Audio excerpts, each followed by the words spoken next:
আসসালামু আলাইকুম।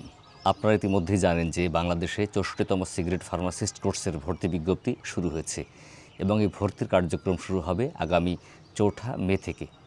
আর এই বিজ্ঞপ্তি সংক্রান্ত ভিডিও আপলোড করার পরে অনেকেই নানান ধরনের প্রশ্ন আমার চ্যানেলে করছেন। তারই আলোকে আজকে আমি আরেকটি ভিডিও নিয়ে উপস্থিত হয়েছি। আজকের ভিডিওতে মূলত ৬৪তম সিগারেট ফার্মাসিস্ট কোর্স সংক্রান্ত কিছু প্রশ্নের জবাব দেওয়ার চেষ্টা করব। প্রথম প্রশ্ন হচ্ছে যে আপনি আপনার নিজ জেলা ছাড়া অন্য কোনো জেলায় ভর্তির জন্য আবেদন করতে পারবেন কিনা, সেখানে কোর্স কমপ্লিট করতে পারবেন কিনা। আপনার হয়তো এনআইডি কার্ড, জন্ম সনদ বা অন্যান্য পেপারস সবই আপনার স্থায়ী ঠিকানার অনুকূলে। বর্তমানে হয়তো আপনি চাকরির কারণে কিংবা পড়ালেখার কারণে নিজ জেলা ছাড়া অন্য কোথাও বসবাস করছেন। তাহলে আপনি যেখানে অবস্থান করছেন সেই জেলা থেকেই আপনি সিগারেট ফার্মাসিস্ট কোর্স ভর্তি হবার জন্য আবেদন করতে পারবেন এবং সেখানে থেকে এই কোর্স কমপ্লিটও করতে পারবেন। খেয়াল রাখবেন, আপনি যে জেলাতে যে সেন্টারে ভর্তি হবেন সেখানে আপনার ক্লাস করতে হবে, সেখান থেকে আপনার পরীক্ষা দিতে হবে এবং সেই সেন্টারের অনুকূলেই কিন্তু আপনার সার্টিফিকেট ইস্যু হবে। এ সংক্রান্ত আরেকটি বিষয় হচ্ছে যে অনেক সময় এমন হয় যে হয়তো আপনি থাকেন ঢাকাতে, আপনার স্থায়ী ঠিকানা যশোরে। এখন আপনি দেখলেন যে ঢাকাতে সিট খালি নেই, যশোরও সিট খালি নেই, সিট খালি আছে কোথায়? রংপুরে। তো ফলে আপনি রংপুরেও কিন্তু ভর্তি হতে পারবেন। এভাবে বাংলাদেশের যে সেন্টারে আপনি এই আসন সংখ্যা খালি পাবেন, ভর্তির সুযোগ পাবেন, আপনি সেখানেই ভর্তি হয়ে সেখান থেকেই পরীক্ষা দিতে পারবেন। ২ নম্বর প্রশ্ন হচ্ছে যে আমি এক জেলাতে ভর্তি হব, অন্য জেলায় ক্লাস পরীক্ষা দেওয়া যাবে কি না। আপনি যে জেলাতে ভর্তি হবেন বা যে সেন্টারে ভর্তি হবেন সেখানে আপনার পরীক্ষা দিতে হবে, তবে আপনি চাইলে বাংলাদেশের যে কোনো প্রান্তে ক্লাস করতে পারবেন। সেক্ষেত্রে ক্লাস করার পূর্বে ওই সেন্টারের অনুমতি নিয়ে নেবেন, তাহলে আপনি তাদের অনুমতি সাপেক্ষে ক্লাস করতে পারবেন, কিন্তু পরীক্ষা দিতে হবে আপনার যে সেন্টারে ভর্তি হওয়া সেখানেই। ৩ নম্বর প্রশ্ন হচ্ছে যে সমস্ত কাগজপত্র দিয়ে আবেদন করতে হবে এই কাগজপত্রগুলো সত্যায়িত করতে হবে কিনা। খেয়াল রাখবেন, আবেদনের জন্য প্রত্যেকটা কাগজপত্রের সফট কপি লাগবে।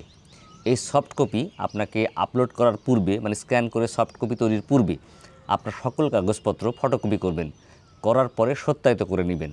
শুধুমাত্র আপনার যে প্রত্যয়নপত্র নেবেন যে কোনো ফার্মেসি থেকে, ওই প্রত্যয়নপত্রের সত্যায়িত করা লাগবে না, কারণ ওটা দিবেন আপনি অরিজিনাল কপি। ফলে প্রত্যয়নপত্র ছাড়া সকল কাগজপত্র বাংলাদেশের একজন প্রথম শ্রেণীর গেজেটেড কর্মকর্তা দ্বারা সত্যায়িত করবেন, তার সিল থাকবে, স্বাক্ষর থাকবে। তারপরে আপনি এই কপিটা স্ক্যান করে আপলোড করবেন এবং খেয়াল রাখবেন পরবর্তীতে কিন্তু রেজিস্ট্রেশন করার সময়, সার্টিফিকেট সংগ্রহ করার সময় এবং যখন আপনি এই সার্টিফিকেট সংগ্রহ করতে ঢাকাতে যাবেন অফিসে, তখন কিন্তু এই অরিজিনাল কাগজপত্র আপনাকে সেখানে প্লেস করতে হবে, দেখাতে হবে। ৪ নম্বর প্রশ্ন হচ্ছে যে আপনি যখন আবেদন করবেন সেই আবেদন বাংলাতে করবেন নাকি ইংরেজিতে করবেন। খেয়াল রাখবেন, আপনাকে আবেদন করতে হবে অবশ্যই ইংরেজিতে। আপনার সকল তথ্য ইংরেজিতেই ফিল আপ করবেন, এখানে বাংলায় ফিল আপ করবেন না। ফলে আপনি নিজে যদি আবেদন করেন তাহলে তো করছেনই, বা কোনো এক্সপার্ট দিয়ে করালেও তাকে খেয়াল করিয়ে দিবেন। আর যদি আপনি সরাসরি ফার্মেসি কাউন্সিলের যে অফিস থাকে সেখান থেকে আবেদন করেন তাহলে তো তারা এই বিষয়ে জানে এবং এক্সপার্ট।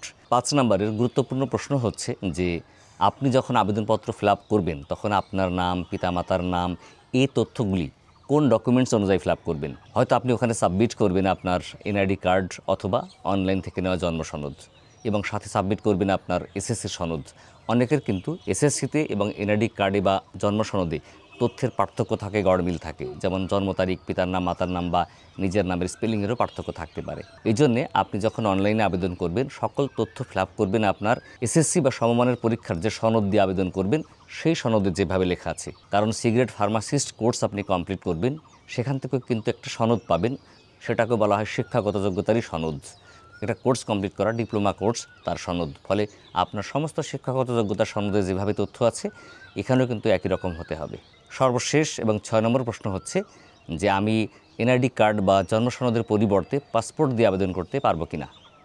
কারণ এমন হতে পারে যে অনেকেই প্রবাসী বিদেশে থাকেন, তিনি হয়তো বিদেশ থেকে বাংলাদেশে এসে আবেদন করবেন, তার এনআইডি কার্ড নেই, জন্ম সনদ অনলাইন করা নেই, যখন হয়তো বিদেশে গিয়েছিলেন তখন পাসপোর্ট করেছিলেন ম্যানুয়াল জন্ম সনদ দিয়ে, হতে পারে এরকম কিছু। বাট খেয়াল রাখবেন, আপনি কিন্তু পাসপোর্ট দিয়ে আবেদন করতে পারবেন না, আপনাকে আবেদন করতে হবে অবশ্যই আপনার এনআইডি কার্ড অথবা অনলাইন জন্ম সনদ দিয়ে। এছাড়াও আরও 2টি গুরুত্বপূর্ণ প্রশ্ন এসেছিল যার সঠিক জবাব এখন আমি সংগ্রহ করতে পারিনি। ইনভ্যালিড কোনো তথ্য দিয়ে আপনাদেরকে বিব্রত করতে চাই না, তাই আমি জবাব দেই নাই। তবু প্রশ্ন 2টি আপনাদের সাথে শেয়ার করি। সেটা হচ্ছে যে আপনারা যখন ভর্তি হবেন তখন যেখানে ভর্তি হচ্ছেন সেখানে ছাড়া অন্য কোনো জেলার ড্রাগ লাইসেন্স জমা দেওয়া যাবে কিনা, অন্য কোনো জেলা থেকে নেওয়া প্রত্যয়নপত্র জমা দেওয়া যাবে কিনা। উদাহরণস্বরূপ যদি বলি, আপনি হয়তো এখন কুষ্টিয়াতে ভর্তি হবেন, কিন্তু কুষ্টিয়া থেকে কোনো ড্রাগ লাইসেন্সও পাচ্ছেন না বা কোনো প্রত্যয়নপত্র পাচ্ছেন না। এখন আপনি যশোর থেকে একটি প্রত্যয়নপত্র এবং ড্রাগ লাইসেন্স পেয়েছেন, সেইটা জমা দিতে পারবেন কি না। বাট আমি আমার যত তথ্যপত্র পেলাম, যত স্টাডি করলাম, তার আলোকে আমার মনে হচ্ছে যে আপনি অন্য জেলার প্রত্যয়নপত্র এবং ড্রাগ লাইসেন্স জমা দিতে পারবেন। কারণ কি, আপনি যেহেতু নিজ জেলা ছাড়া অন্য জেলাতে ভর্তি হতে পারবেন, আপনার বর্তমান স্থায়ী ঠিকানা ছাড়াও বাংলাদেশের অন্য যে কোনো জেলাতে ভর্তি হতে পারবেন, ফলে এটাও হওয়ার কথা।